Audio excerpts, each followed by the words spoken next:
নমস্কার বন্ধুরা, স্বাদে গন্ধে ভরপুরে সবাইকে স্বাগত। বড়দিন মানে কেক, কুকিজ আর পেস্ট্রি, তাই ক্রিসমাস উপলক্ষে আজ তৈরি করব চকোচিপ কুকিজ। ক্রিসমাস স্পেশাল ফুড কেকের রেসিপি আমি আগের দিন আপনাদের সাথে শেয়ার করেছি, সেটা আপনারা দেখে না থাকলে একবার দেখে নিতে পারেন। ক্যাফেতে গেলে আমরা এই রকম কুকিজ খেতে কিন্তু ভীষণই পছন্দ করি। বাচ্চা বড় সকলের পছন্দের কুকিজ আমি আজকে বাড়িতে কিভাবে সহজে তৈরি করা যায় সেটাই করে দেখাবো। আজকের রেসিপিটি ভালো লেগে থাকলে শেয়ার করবেন, আর আমার চ্যানেলে নতুন হয়ে থাকলে চ্যানেলটিকে সাবস্ক্রাইব করতে ভুলবেন না। আর আপনারা কি কি রেসিপি দেখতে চান সেটা একবার আমাকে কমেন্ট করে জানাবেন। চলুন রেসিপিটা শুরু করা যাক। কুকিজ করার জন্য প্রথমেই একটা বাটির মধ্যে নিয়ে নিয়েছি 80 গ্রাম বাটার। 100 গ্রাম থেকে কিছুটা কম নেবেন, তাহলে সেটা 80 গ্রাম হয়ে যাবে। বাটারটা একটু স্প্যাচুলা দিয়ে দেখিয়ে দিচ্ছি, খুব বেশি শক্ত হবে না, আবার গলেও যাবে না, ঠিক এইরকম পর্যায়ে বাটারটা নিতে হবে। সব কিছু জিনিস কিন্তু রুম টেম্পারেচারে থাকাই নিতে হবে। প্রথমেই একটা হ্যান্ড উইক্সের সাহায্যে বাটারটাকে একটু নরম করে নিচ্ছি। এখানে নিয়ে নিয়েছি হাফ কাপ গুঁড়ো চিনি, ওজনে 60 গ্রাম আছে। চিনি আর বাটারটাকে ভালোভাবে মিশিয়ে নেব হুইক্সের সাহায্যে। বাটার আর চিনিটাকে ততক্ষণ ফেটাবো যতক্ষণ না বাটারটা হালকা হয়ে ক্রিমের মতো হয়ে যাচ্ছে। অল্প অল্প করে চিনি দেবো আর বাটারের সাথে মেশাতে থাকবো, একবারে কিন্তু পুরো চিনিটা ঢেলে দেবেন না। বাটার আর চিনিটাকে 10 মিনিট ফেটিয়ে নেওয়ার পর বাটারের কালার ও টেক্সচার দুটোই কিন্তু চেঞ্জ হয়ে গিয়েছে। আমি একটু তুলে দেখিয়ে দিচ্ছি কেমন হয়েছে। দিয়ে দিচ্ছি রুম টেম্পারেচারে রাখা একটা ডিম। ডিমটাকে দিয়েও বাটারের সঙ্গে ভালোভাবে মিশিয়ে নেব। আপনারা যদি ডিমটা ব্যবহার করতে না চান, সেই ক্ষেত্রে 3 টেবিল চামচ দই ব্যবহার করতে পারেন, তবে দইটা কিন্তু জল ঝরিয়ে নিতে হবে। দিয়ে দিলাম 1 চামচ ভ্যানিলা এসেন্স।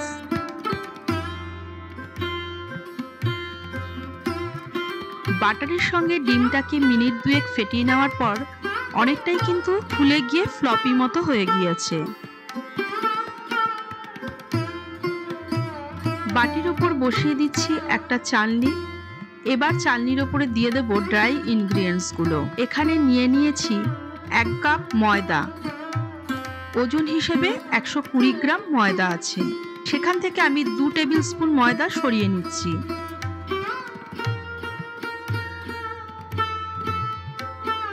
1 কাপ ময়দা থেকে যে 2 টেবিল স্পুন ময়দা সরিয়ে রেখেছিলাম, তার পরিবর্তে দিয়ে দিচ্ছি এখানে 2 টেবিল স্পুন কর্নফ্লাওয়ার, আর দিচ্ছি 1 টিস্পুন বেকিং পাউডার। সব ড্রাই ইনগ্রিডিয়েন্টস গুলো একসাথে ভালোভাবে চেলে নেব।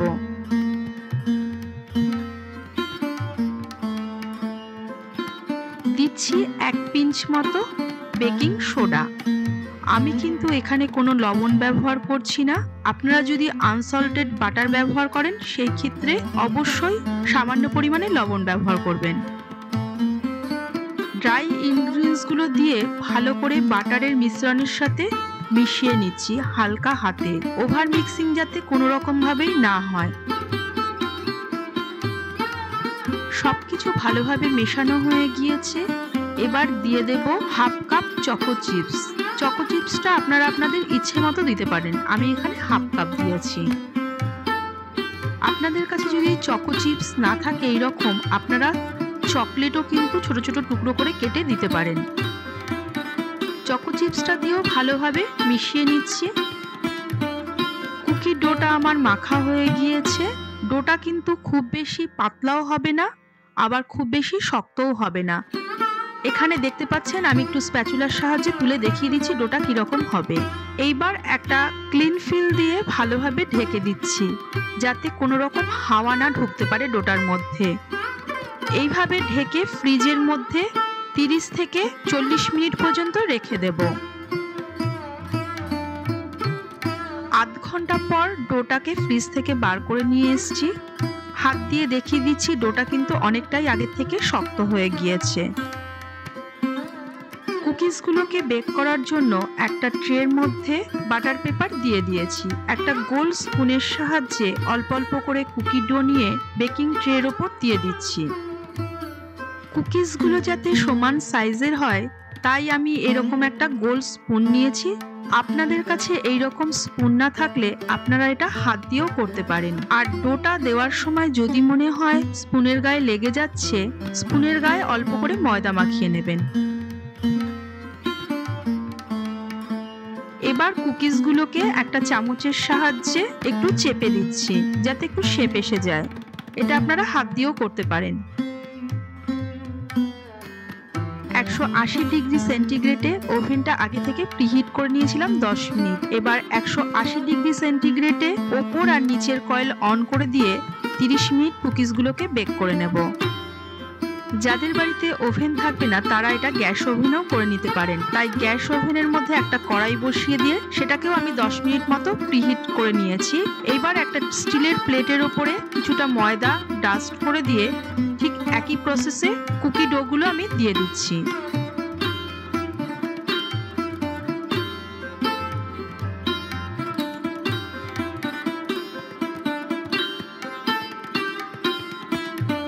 প্রিহিট করা কড়াইয়ের ওপরে কুকিজের প্লেটটা আমি বসিয়ে দিচ্ছি।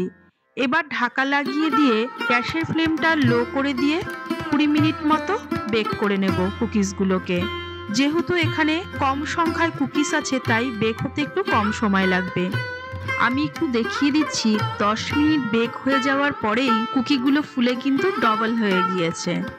ওভেনে বেক করা কুকিজগুলো আমার তৈরি হয়ে গিয়েছে, সময় লেগেছে 30 মিনিট। আমি একটু তুলে দেখিয়ে দিচ্ছি, দুদিক থেকেই কুকিগুলো কিন্তু সমানভাবে বেক হয়েছে। এইদিকে গ্যাসের ওপরে যে কুকিজগুলো আমার বেক হচ্ছিল সেগুলো কিন্তু হয়ে গিয়েছে। এই কুকিজগুলো বেক হতে সময় লেগেছে 20 মিনিট মতো। এবার কুকিগুলোকে ঠান্ডা করে নেব। চা, কফি যে কোনো জিনিসের সঙ্গেই কিন্তু খেতে ভীষণই ভালো লাগবে, আর বাড়ির বাচ্চারাও খুব ভালোবেসে এই কুকিজগুলো খাবে। আপনারাও বাড়িতে এইভাবে একবার ট্রাই করতে পারেন আমার দেখানো রেসিপিটা। আবারও ফিরে আসবো নতুন কোনো রেসিপি নিয়ে।